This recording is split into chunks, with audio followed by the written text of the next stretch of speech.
अब हम डिस्कस कर लेते हैं लर्निंग बिहेवियर। अगर आपको याद हो तो हम लोगों ने इंस्टिंक्टिव बिहेवियर्स और लर्निंग बिहेवियर्स का कंपैरिजन स्टडी किया था, और मैंने आपको बताया था कि जो लर्निंग बिहेवियर्स होते हैं ये लॉन्ग लास्टिंगली ज्यादा इफेक्टिव होते हैं, और जिन एनिमल्स का लाइफ स्पैन ज्यादा होता है उनके लिए लर्निंग बिहेवियर बहुत ज्यादा सुटेबल होते हैं। सो दैट्स व्हाई हम कह सकते हैं कि जो जितने भी ह्यूमंस या जितने भी एनिमल्स इवॉल्व किए उन सब ने जो था वो अपने अंदर लर्निंग मैकेनिज्म या लर्निंग बिहेवियर्स को जो था वो अडेप्ट किया और अंडरस्टैंड किया। लर्निंग बिहेवियर बेसिकली वो अडेप्टिव बिहेवियर होता है जो कि एनवायरनमेंट के स्टिमुलस के अकॉर्डिंग आपकी बॉडी के अंदर आप सीखते जाते हो और आपकी बॉडी के अंदर मॉडिफिकेशन होती जाती है। फॉर एग्जाम्पल, जैसे आपको जो है वो गाड़ी चलाना आपको आज नहीं आएगी, लेकिन पहले आप डरेंगे, घबराएंगे, एंड देन आपके with the help of the practice आप उसको लर्न करते जाएंगे और एक टाइम ऐसा आएगा कि आप गाड़ी चलाने में प्रो हो जाएंगे। तो इसी को हम लोग लर्निंग बिहेवियर कहते हैं। Learning behaviour basically different types का होता है। सबसे पहले habituation, then we have the imprinting, conditioning, operant conditioning, latent learning और आखिर में insight learning.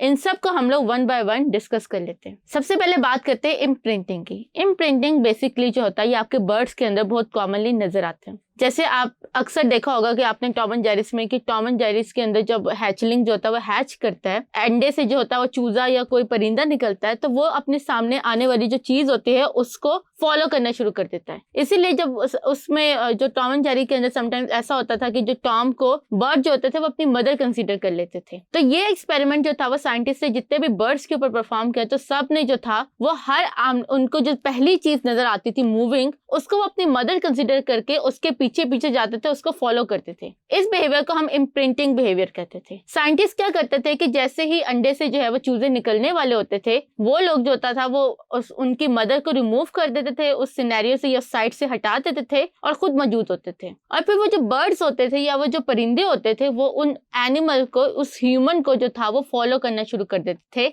Instead of their mother. Then हमारे पास जो दूसरा बिहेवियर है वो है हैबिचुएशन। हैबिचुएशन को हम लोग कहते हैं आदतन। अब ये बिहेवियर ऐसा होता है कि समटाइम्स अगर आप किसी नई इन्वायरमेंट में आएंगे तो आप उसके हर स्टिमुलस पे घबरा जाएंगे और उसको रिस्पॉन्ड करेंगे, and then with the passage of time आप जो है वो लर्न करेंगे किसी भी स्टिमुलस को इग्नोर करना जो के लिए आपके लिए हार्मलेस नहीं है। फॉर एग्जाम्पल, अगर आप स्क्विरल्स को देखें और वो स्क्विरल्स जंगल से जो है वो शहर के अंदर आए तो वो जो है वो हर हॉर्न पे और हर गाड़ी की आवाज पे वो डर जाएंगी। लेकिन with the passage of time जैसे जैसे वो स्क्विरल्स जो है वो शहर के अंदर रहना शुरू करेंगी या एनिमल्स शहर के अंदर रहना शुरू करेंगे, they started to ignore the honking of the cars. और फिर जो है ये उनके अंदर जो है, क्योंकि उन्हें पता होगा कि ये जो कार्स होती है उनका ये हॉन्किंग या उनके जो हॉर्न देना है वो उनके लिए हार्मफुल नहीं है, सो दैट्स व्हाई वो जो है वो उसको अवॉइड करेंगी या उसको इग्नोर कर देंगी। तो इस तरह के बिहेवियर को हम लोग हैबिचुएशन बिहेवियर कहते हैं। देन हमारे पास कंडीशनिंग बिहेवियर होता है। कंडीशनिंग बिहेवियर में हम क्या करते हैं कि दो इररेलेवेंट स्टिमुलस को कंबाइन करते हैं और उसके बेसिस पे किसी भी एनिमल्स का जो बिहेवियर होता है उसे मॉडिफाई कर देते हैं। फॉर एग्जाम्पल, जब डॉग जो होता है वो अपने फूड को देखता है तो उसके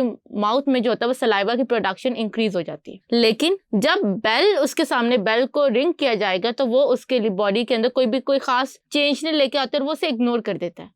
फिर साइंटिस्ट ने क्या किया कि उन्होंने बेल के साथ फूड को एसोसिएट कर दिया, यानी खाना उसी टाइम मिलता था जब उसके पास जो थी वो बेल बजती थी, यानी जैसे ही बेल बजती थी उसके 2 सेकंड के बाद डॉग को जो था वो फूड प्रोवाइड की जाती थी। तो उसने क्या अपने माइंड में एसोसिएट किया कि उसने एसोसिएट किया बेल को फूड के साथ, यानी 2 डिफरेंट स्टिमुलस को उसने कंबाइन किया और कंबाइन करने की वजह से अपने बिहेवियर को मॉडिफाई किया। मॉडिफिकेशन इस तरह से हुई कि अब आइंदा जब भी बेल बजती थी तो उसके माउथ में सलाइवा की प्रोडक्शन होती थी और वो मेंटली प्रिपेयर हो जाता था कि अब मुझे फूड मिलेगी। फिर आया ऑपरेंट कंडीशनिंग। ऑपरेंट कंडीशनिंग में ये होता है कि आपका एक खास पर्टिकुलरली अचीव्ड जो रिवॉर्ड होता है वो मिलता है रैंडम एक्टिविटी से। फॉर एग्जाम्पल, अगर आप किसी बिल्ली को देखें तो वो बिल्ली जो होती है उसको पहले वो जो होता है अपना बाहर निकलने का रास्ता ढूंढती रहती है और जिस टाइम उससे रास्ता मिलता है तो नेक्स्ट टाइम वो ज्यादा तेजी से उस रास्ते पे जाती है। तीसरी बार उसको वो रास्ता ढूंढना ही नहीं पड़ता, उसको ऑलरेडी मालूम होता है कि वो रास्ता मेरा कहाँ है और वो उस रास्ते से या उस दरवाजे को वो खोल के आसानी से बाहर निकल जाती है।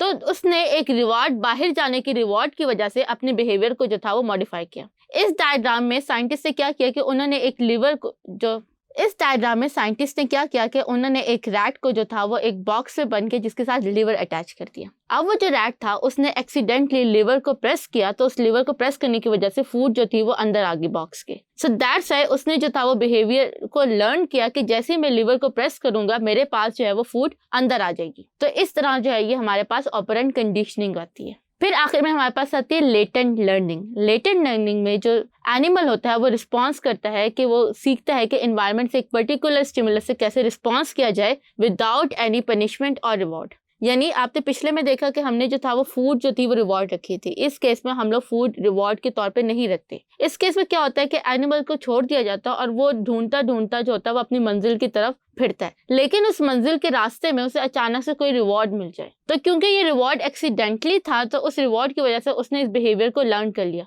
और नेक्स्ट टाइम अगर उसे उसी कंडीशंस में डाला जाएगा तो वो तेजी से अपने उस रिवॉर्ड को जो है वो फौरन से पा लेगा। लेकिन क्योंकि पहले केस में रिवॉर्ड जो था वो उसे एक्सीडेंटली मिला है, सो दैट्स व्हाई इस लर्निंग को हम लोग लेटेंट लर्निंग कहते हैं। फिर आखिर में हमारे पास इनसाइट लर्निंग होती है और ये हायर मैमल्स जैसे मंकीज और चिंपैंजीज वगैरह में देखने को पाई। अब जैसे आप बच्चे को देखो तो बच्चा जो होता है वो पजल सॉल्व करता है, या चीजों को जोड़ के अपनी प्रीवियस नॉलेज को यूज करते हुए चीजों को जोड़ता है और अपने गोल को अचीव करता है। बिल्कुल इसी तरह साइंटिस्ट ने क्या किया कि उन्होंने जो था वो एक बंदर को केज में बंद किया और उसके ऊपर बनानास लटका दिए और उसके आसपास बॉक्सेस रख दिए। अब क्योंकि उसके पास एक गोल था कि मैंने बनानास को खाना है, तो उसके लिए उसने क्या किया कि उन बॉक्सेस को अरेंज किया इस फॉर्म में कि जिनके ऊपर वो चढ़ के इजीली बनानास को जो है वो ले सके। तो इस काइंड ऑफ बिहेवियर को हम लोग इनसाइट लर्निंग कहते हैं। और ये आपके ब्रेन का जो फोर ब्रेन होता है जिसको हम लोगों ने नर्वस सिस्टम में पढ़ा था, उसकी कोऑर्डिनेशन है कि उसको लर्न करना, चीजों को जज करना स्टिमुलस को, एंड देन उसके अकॉर्डिंग अपने जो है वो बिहेवियर को अडेप्ट करके मॉडिफाई करना